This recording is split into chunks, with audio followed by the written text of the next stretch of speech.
Hey guys, welcome back to the channel. This is the video we intended to shoot tonight, but this is not the way we intended to shoot this video tonight.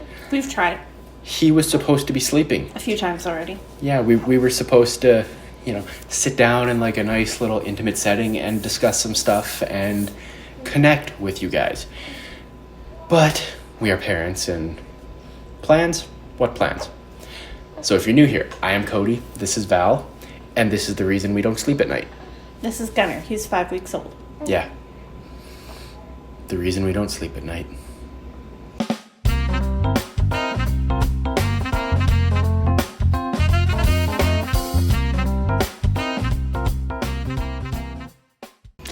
But we have been on YouTube for the last little while in the personal finance space, paying off our debt, budgeting, letting you guys come along for the ride, slowly working towards debt freedom and ultimate financial independence one day in the future. But one of the biggest comments we've gotten through all of our videos is how well we communicate, how unified and integrated we are, and how we are in alignment and on each other's team. So we wanted to talk about that today. Maybe we're going to do it, maybe it'll be just like a one-off video, maybe it'll be a short little series. But we wanted to talk about how we handle our money and the mindset around it as a married couple with combined finances. All right, so the first thing we wanted to talk about is marriage meetings. This is something we used to do a lot of. We don't do it quite as often now, but we did it for 4 or 5 years, probably. Yeah, so Hold on a second. So, everybody knows that communication is key in a marriage. It's mentioned in basically every wedding speech. It's taken for fact. And people just assume that when you're in love, you're just going to communicate and it should be easy. No. When you're in love, you make the decision to communicate. Sometimes certain things come naturally, sometimes things just happen, but you make the decision to sit down and do it intentionally. And when we call them marriage meetings, that's literally what they are. We treated it like a business meeting. It had a time and a place. We had, small meeting minutes, talking points we wanted to touch on. And a lot of it at first was airing grievances from the week because we did ours every week. So if I did anything that Val didn't like or that she did like, she'd tell me in the moment if she did like it. But she would make mention of these things at the meeting, and that prevented us from having a lot of things turn into fights that really didn't need to be fights because none of the pressure was building up. There wasn't the death of 1,000 cuts of all these stupid little pet peeves going on and going unaddressed until it turns into a giant blowout over something as ridiculous as how you take butter off the stick.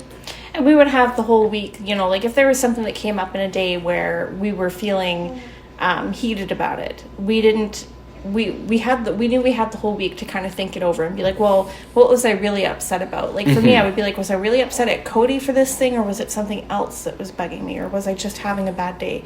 And if it really was something that he had done or was doing or wasn't doing or whatever the case may be, rather than snap at him or blow up on the spot, I would know that there was a set time that I could come to the table and we could talk about it calmly and we could bring it up. And so every week we would do this for like 4 or 5 years. And we would ask questions like, how's your love tank? Do you feel heard and respected? Was there anything I could have done to be a better partner this week? Was there anything I did that you didn't like? And what did you appreciate about me this week? And we would go through all of that every week together. Yeah, every week. And if you don't know, one of the most beneficial books we've ever read as a couple is The 5 Love Languages. The gist of it is that different people hear I love you in different ways. So if you're, to use a verbal example, if you're French and you're saying I love you in French to someone who speaks German, they're not hearing I love you, they're hearing whatever. And you're getting frustrated because you're saying it at the top of their lungs, and they're getting frustrated because they're like, why doesn't this person love me? They're not saying they love me. It's miserable. An example for me is, my love language is not words of affirmation. So Cody could tell me 1,000,000 times a day how much he loves me and how much I mean to him. And sure, I'd appreciate it. It would be nice to hear. However, my main love languages are acts of service and quality time. So I feel more loved when he's doing things for me, like cooking me breakfast or making my coffee. He used to sweep the snow off my car in the mornings before I went to work, before he went to work. That way I could just get into a car that was snow free, you know, back when I was working, and spending quality time together. So like staying up late at night and doing pillow talks and watching our favorite shows together and playing card games, and just, you know, that's how I feel love. If I didn't have any of that and all he did was every morning tell me that he loves me, it would not be enough. Yeah, definitely. So marriage meetings, very important. They prevent a lot of fights because they let you air the petty grievances with a calm head, because you don't have to do it in the moment. There's a time coming. Yeah. And they let you think about the big things. And 9 times out of 10, the big things that you're really heated about, that you want to throw down over, you realize like it's just stupid. I was having a shit day, and like I wasn't mad at her. I was just mad, and she was there. Yeah. Another thing that we wanted to talk about is, what was I saying? Oh yeah. So one of the things that married couples will fight about in their finances is overspending. Yeah. She's spending too much money on makeup. He's spending too much money on hunting. She's spending too much money out with her friends. He's spending too much money on video games. And honestly, we don't even really need a big, long, drawn-out story for this. I've seen that when she is mad at what he's spending money on and he is mad at what she's spending on, the actual problem is that they're mad that there's not enough money going somewhere else, usually towards savings or whatever for the kids or for retirement or whatever. Yeah. That's usually the problem. There's typically some other financial goal that the other party feels like they want more money going to it, and so they're feeling resentment towards their partner for not funneling the money towards that goal, or it hasn't been talked about, it hasn't been verbalized, you're not on the same page, and so you're fighting about it. One way that Cody and I, well, there's 2 ways that Cody and I avoid that is, one, obviously we do our finances together, we set our financial goals together, we budget together, we always try to be on the same page. But we recognize we're still 2 different people with different hobbies and interests and goals. So we have our own guilt-free spending money.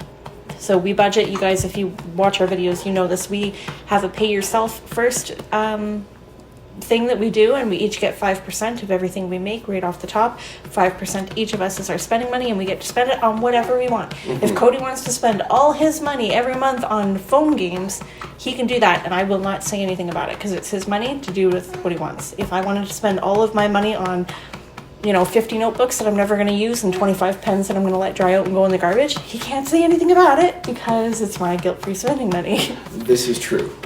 But also, like, in the back of my head, I'm like, you have 3 you're not using. Why do you need a new one? Yes. But this is why we do it, because if we didn't have the guilt-free money and we felt like, like, let's say I was like, oh, I want more money going into savings for a trip to Mexico next year. But if I didn't tell Cody that, and instead it just came out as like, ew, why do you spend all your money on phone games? That's really irresponsible. Like, yeah. I can't believe you're spending that much money on phone games. Ew. Yeah. Or, you bought a new Xbox, we're never going to go to Mexico if you keep buying stupid games. Yeah. Meanwhile, I'm like, you wanted to go to Mexico? Yeah, exactly. Communication. Yes, it all stems back to communication. Yes. That kind of basically tied everything in together. Yeah. All of our bullet points. The biggest things, like I said, were communications, setting goals together, being on the same page, having your own guilt-free spending money. And when it comes to being on the same page, because Val and I are obviously 2 different people, you and your spouse are 2 different people, it's not about, we both have the idea, we're both working towards a common goal. We have different ideas on how to get there. Yeah. We discuss it, we go back and forth. It's not me against her trying to have my idea win. It's not her against me trying to have her idea win. It's us against the problem trying to come up with the best solution. And then, because we're both adults, once we decide on a solution, we are committed to the solution. I'm not resentful that we're doing her thing instead of mine, or that we're doing something else instead of mine. Yeah. I'm an adult. I agreed to follow X path. I'm going to do that because that's what I've decided to do. You know what? Cody and I were talking about this, that we wanted to do a video for YouTube when we go to do our goal setting and financial goal setting for next year, and that we wanted to kind of share that process with you guys. And we haven't really decided how we want to show that. Ew, I'll get a bird cloth. Anyways, like I was saying, we hadn't really decided how we wanted to share it. I'm going to just spring this on Cody now and see what he thinks. How do you feel about doing a live stream sharing, like in real time, what it looks like when we're setting our goals for the next year? I am okay with it. Okay. But these poor guys are going to hear so much of hiccups over here. Yeah, let us know in the comments how you guys feel about watching a live. We are more than happy to do it, to show you like in real time. We're not going to rehearse it or anything.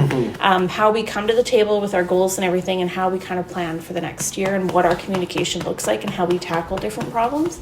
Because I think it's, everything sounds good in theory, but it's really good to see in a real situation how it's done and handled. But Cody's right. You might have to deal with a newborn. I'm thinking we would probably do it sometime next month at the start of December. So like he'll be a little bit older and a little more predictable in his sleeping. But for those of you who aren't parents or aren't parents yet, if you don't know, your kids are never more needy than when you have shit to do. Yes, they always want you and need you when you're trying to do something productive. Yeah, like Val and I, we could both be sitting on the couch right now, mindlessly scrolling our phones, playing stupid phone games. And I am 100% convinced that he would be asleep happily for 5 straight hours. Because we tried to spend 20 minutes doing a video, this has happened, and now there's puke on my arm. Yeah. So yeah, let us know. Maybe I'll put up a poll on YouTube and maybe one on Instagram as well, to kind of get a feel for what you guys want. Like I said, we're more than happy to do it, but also I don't want to spend our time doing it if nobody wants to see it. Yeah, so if the answer is a unanimous no, then why waste our time? So let us know. But that's it. That's all we had for this video. We are 15 minutes in, but I think some of it was spent dealing with this guy. So hopefully it's not too long. We're 15 minutes into the recording, 45 minutes into the overall recording, and probably about 2.5 minutes into this video. So enjoy. Yeah. So that's it. So that's it, guys. So as always, if you like it, like it. If you don't like it, dislike it twice. Really make sure that we are aware of how unhappy you are with the way we're doing things. Subscribe if you haven't already. Make sure notifications are turned on so that you hear of these videos as soon as they go up, because it's come to our attention that we think YouTube's doing something a little janky with us. Yeah. So push it out as many of our videos. That's okay though. So we do these because we enjoy them. We do them because we enjoy them, but also a lot of people have been getting value and stuff out of them, so we don't want you guys to miss out. Yeah. But that's it, guys. Thanks for coming along with us. Thanks for sticking in for another one. We love you very much. And is it payday yet? Bye.